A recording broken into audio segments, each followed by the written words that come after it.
Hello everyone, welcome back to my channel Sangeeta lifestyle. তোমরা সবাই ভালো আছো? আমি অনেক ভালো আছি।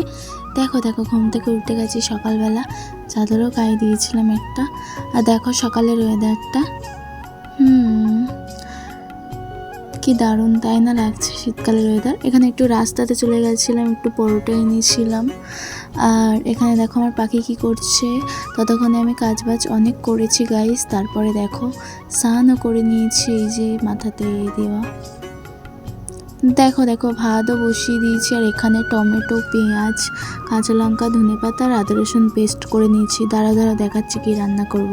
ওই বললাম না, তোমরা অনেকে খাও আবার অনেকে খাও না, আলাদা আলাদা সব কিছুই বিক্রি হয়। যেমন ছানা, ডানা, তারপরে আরও অনেক কিছুই। সো মশলাটাকে কষিয়ে নিয়ে আমি ওটাই রান্না করতে চলেছি, ঠিক আছে। দেখো তারপরে একটু জল দিয়ে ভালো করে কষিয়ে নিচ্ছি। আর এগুলোতে মানে কি বলবো, যত মশলা দেবে না আরও বেশি ভালো লাগবে কিন্তু, ঠিক আছে। আমার তো মনে হয় চিকেনের থেকে এগুলোই বেশি খুব সুন্দর খেতে। তো দেখো ভালো করে আমি কষিয়ে নেব। এবারে মাখাই করব। আর আমি কিন্তু আলু দিইনি। হ্যাঁ গাইস, তোমাদেরকে কি বলবো, তো 1-2 দিন আমার তো শুধু বাইরে মানে বাজারে যেতে হচ্ছে কারণে।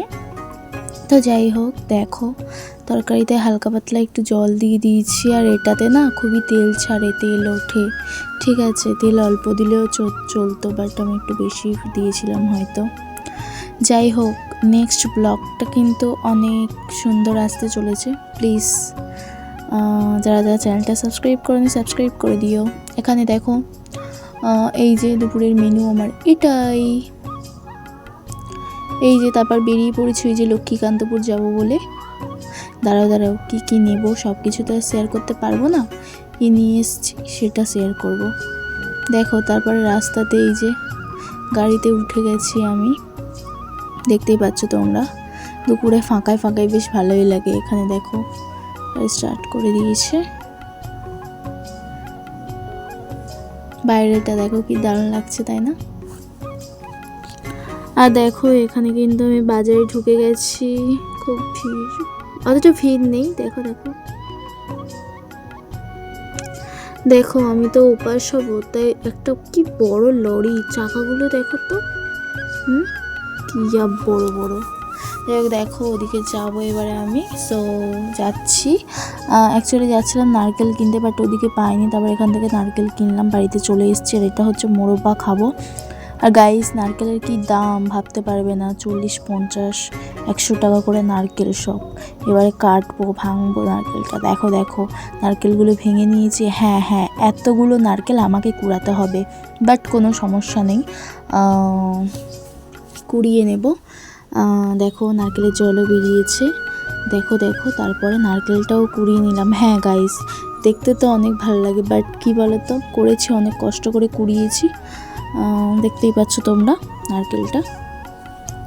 ওই যে বললাম কালকে একটা ধামাকাদার ব্লগ আসবে, তাই নারকেল কুড়াচ্ছি, নাড়ু বানাচ্ছি। ভালো ব্লগ আসবে কালকে। এখানে দেখো নাড়ু, যদি বা তোমরা দেখতে চাও আমাকে কমেন্ট করো, আমি কেমনভাবে কি করি বা করেছি সব কিছু শেয়ার করব। একটুই শেয়ার করলাম। ওখানে ওটা চিনি ছিল আর হচ্ছে এলাচ ছিল। নাড়ু মানে হচ্ছে অতটা আমি মনে করি যে ঝামেলা না, কিন্তু ঠিক আছে, খুবই সিম্পল। নাড়ুর পাকটাই মেন জিনিস। দেখো আমার নাড়ু কিন্তু কমপ্লিট, ঠিক আছে। দেখো কত সুন্দর হয়েছে। পাকটাই মেন। পাক চলে আসলে তোমরা হাতে একটু নিয়েও বুঝতে পারবে যে এবার গোল হবে বা পাক হয়ে গেছে, ঠিক আছে। এরকম নাড়ু আরও ভালো ব্লগ দেখতে চাইলে প্লিজ চ্যানেলটাকে সাবস্ক্রাইব করে দিও গাইস। সো আজকে ব্লগটা এই পর্যন্তই। নাড়ু কেমন লেগেছে প্লিজ কমেন্টে বলো। আর সবাই ভালো থাকবে, সুস্থ থাকবে। নেক্সট ভিডিও নিয়ে দেখা হচ্ছে, চলো বাই।